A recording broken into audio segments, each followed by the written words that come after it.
Market trade या Marathi YouTube चॅनलमध्ये सगळ्यांचं स्वागत आहे। तर मित्रांनो, आज आपण बघणार आहोत शुक्रवारच्या ट्रेडिंग सेशनमध्ये आपण कशा पद्धतीनं सेन्सेक्स, बँकेक्स आणि मिड कॅप निफ्टीमध्ये ट्रेडिंग करणार आहोत। कारण की मिड कॅप निफ्टीची आणि बँकेक्सची एक्सपायरी उद्या होणार आहे 25 तारखेला मार्केटमध्ये सुट्टी आहे। जे काही क्रिसमसची सुट्टी आहे 25 तारखेची सोमवारची, त्यामुळं मार्केटला सोमवारी सुट्टी आहे। त्यामुळं जे काही मार्केटमध्ये सोमवारची एक्सपायरी असते मिड कॅप निफ्टीची आणि बँकेक्सची ती शुक्रवारी होणार आहे। त्यामुळे उद्याच्या एक्सपायरीमध्ये आपल्याला उद्याच्या ट्रेडिंग सेशनमध्ये आपल्याला 3 एक्सपायरीमध्ये ट्रेडिंग करायला मिळू शकतं। त्यामध्ये पहिली एक्सपायरी असते ती सेन्सेक्सची, दुसरी आहे ती बँकेक्स आणि तिसरी आहे ती निफ्टी मिड कॅप सिलेक्टची। तर ह्या 3 इंडायसेसमध्ये आपल्याला उद्या ऑप्शन ट्रेडिंग करायला मिळणार आहे। तर ह्याच्यामध्ये बँकेक्स आणि निफ्टी मिड कॅप जो आहे तर त्याची मंथली एक्सपायरी आहे, त्यामुळे मार्केटमध्ये आपल्याला उद्या एक व्हॉलेटिलिटी बघायला मिळू शकते।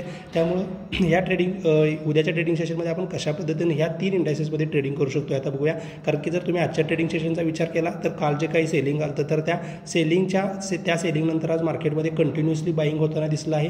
त्यामुळे मार्केटमध्ये ज्यावेळेस तुम्ही बाईंग मार्केटमध्ये काम करता तर पहिलं सेलिंग ज्यावेळेस येतं त्यानंतर मार्केटमध्ये कंटिन्युएशनसाठी जायचं नसतं। मार्केटमध्ये पहिल्या सेलिंगनंतर एक पुलबॅक, टेक्निकल पुलबॅक हा कायम येत असतो। त्यामुळे मार्केट एक सेटल होऊ द्यायचं असतं आणि त्यानंतर मार्केटमध्ये जो काही प्राइस ॲक्शन तयार होतं त्या प्राइस ॲक्शनप्रमाणे ट्रेडिंग करायचं असतं।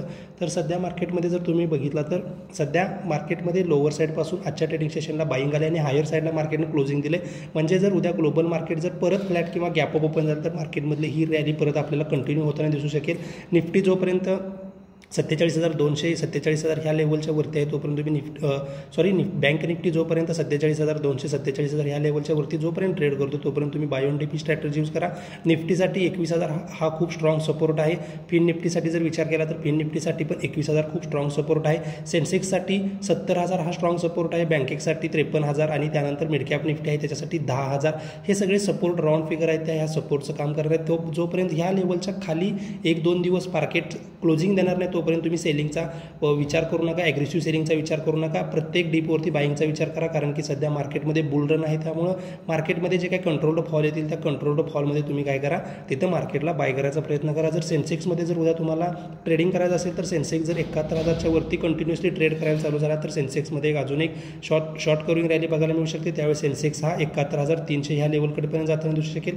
त्यामुळे जोपर्यंत सेन्सेक्स 70,500 ह्या लेवलच्या वरती ट्रेड करतोय तोपर्यंत तुम्हाला सेन्सेक्समध्ये buy on DP strategy use करायची आहे। 70,500च्या खाली जर सेन्सेक्स जाऊन कंटिन्युअसली ट्रेड करायला चालू झाला तरच तुम्हाला सेलिंगचा विचार करायचा आहे, नाहीतर तुम्हाला सेन्सेक्समध्ये 70,500 ह्या लेवलपर्यंत buy on DP strategy use करायची आहे। सेन्सेक्स जर उद्या फ्लॅट ओपन झाला आणि जर परत 71,000च्या किंवा 71,055 ह्या लेवलच्या वरती ट्रेड करायला चालू झाला तर परत आपल्याला कॉल साईडचा विचार करायचा। त्यावेळेस तुम्हाला 150 ते 200 पॉईंटची अपसाईडची रॅली बघायला मिळणार आहे। मार्केट जर उद्या गॅप अप ओपन झालं तर प्राइस ॲक्शनचा विचार करा, त्यानुसार तुम्ही सेन्सेक्समध्ये ट्रेडिंग करा।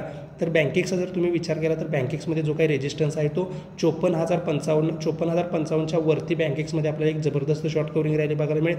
त्यावेळेस 54,155, 54,300 आणि 54,400 3 टार्गेट आपल्याला बँकेक्समध्ये बघायला मिळू शकतात। जर बँकेक्स फ्लॅट ओपन झाला आणि जर 54,055च्या वरती ट्रेड करायला चालू झाला तर बँकेक्समध्ये परत एक शॉर्ट कव्हरिंग रॅली बघायला मिळेल। आता बँकेक्स जोपर्यंत 53,800च्या खाली ट्रेड करत नाही तोपर्यंत तुम्ही बँकेक्समध्ये पुट साईडचा विचार करू नका, कारण की बँकेक्समध्ये पण मल्टिपल सपोर्ट आहेत। जर मार्केट जास्त गॅपडाऊन ओपन झाले आणि लोअर लो फॉर्मेशन करायला चालू झालं तरच तुम्हाला प्रत्येक इंडायसेसमध्ये पुटचा विचार करायचा, नाही तर तुम्हाला प्रत्येक डीपवरती काय करायचं आहे, बाईंग करायचा आहे। जो काही कंट्रोल्ड फॉल येईल त्या कंट्रोल्ड फॉलवरती बाईंग साईडचा विचार करायचा आहे। जर दुपारच्या ट्रेडिंग सेशनमध्ये जर बँकेक्स 54,200 या लेवलच्या वरती कंटिन्युअसली ट्रेड करायला चालू केला किंवा 54,155 ह्या लेवलच्या वरती जर बँकेक्स कंटिन्युअसली ट्रेड करायला चालू केला तर मंथली एक्सपायरी रिलेटेड जो काय मूव आहे तो मूव आपल्याला बँकेक्समध्ये बघायला मिळू शकतो। जर तुम्ही निफ्टी मिड कॅपचा विचार केला तर निफ्टी मिड कॅपमध्ये जो काही महत्त्वाचा रेजिस्टन्स आहे तो 10,200च्या वरती जर निफ्टी मिड कॅप जर तिथं सस्टेन झाला तर निफ्टी मिड कॅपमध्ये पण हायर साईडची रॅली आपल्याला बघायला मिळू शकते।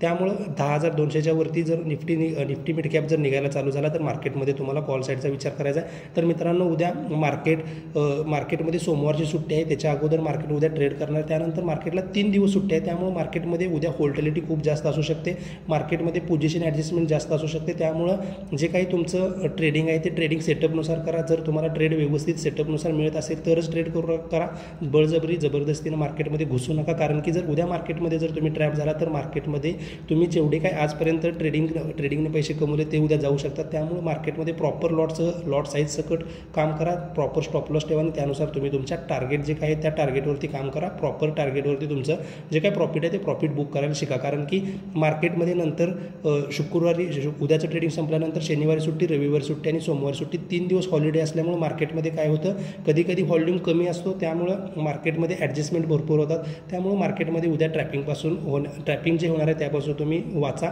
त्यामुळे तुम्ही मार्केटमध्ये जोपर्यंत प्रॉपर सेटअप तयार होत नाही तोपर्यंत तुम्ही मार्केटमध्ये ट्रेड करू नका.